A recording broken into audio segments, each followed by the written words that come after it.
est-ce que vous pouvez nous décrire votre installation, plutôt votre élevage en Belgique?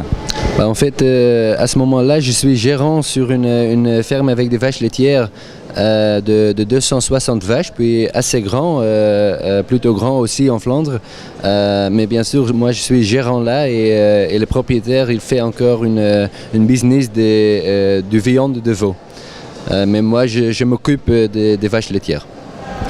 Alors, vous disiez tout à l'heure que nous étions dans une crise de baisse des prix qui a duré 2 ans, qui dure encore un petit peu. Comment vous, sur votre exploitation, vous avez réagi? Quelles mesures vous avez mis en place pour essayer de mieux résister à la crise? Tout à fait.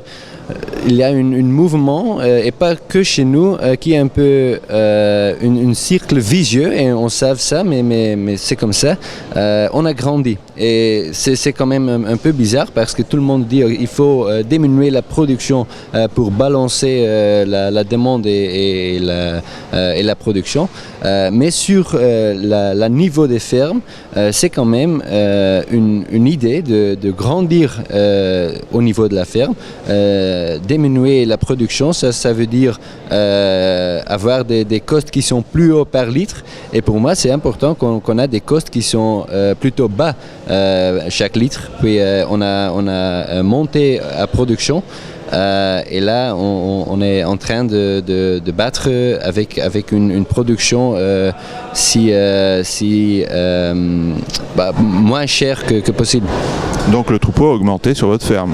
Oui, la production est montée. Pas les derniers mois, bien sûr, mais dans l'année de 2012, quand on savait que le quota c'était en train de disparaître, on a mis le choix de grandir la production, avoir une vision que ça va être mieux dans le marché mondial, et c'est une vision que je tiens encore.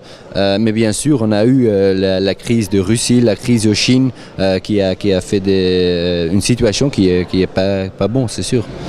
Alors vous disiez que quel que soit le mode de production des uns et des autres, tout le monde avait sa place sur le marché.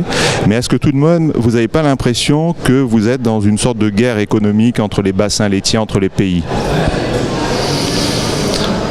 Non, parce que comme tu dis, la diversité, c'est plutôt une forte dans l'Union européenne qu'une battre entre l'un et l'autre. Il y a un marché mondial pour tous, et sur cette marché, il y a des fermes qui sont plus grands et qui veulent, comme nous, produire du lait base, du lait pas trop cher, qui peut être compétitif sur le marché mondial. Et il y a aussi ma voisin, par exemple, qui va choisir pour une valeur ajoutée et se mettre dans une position d'être compétitive à ce niveau-là.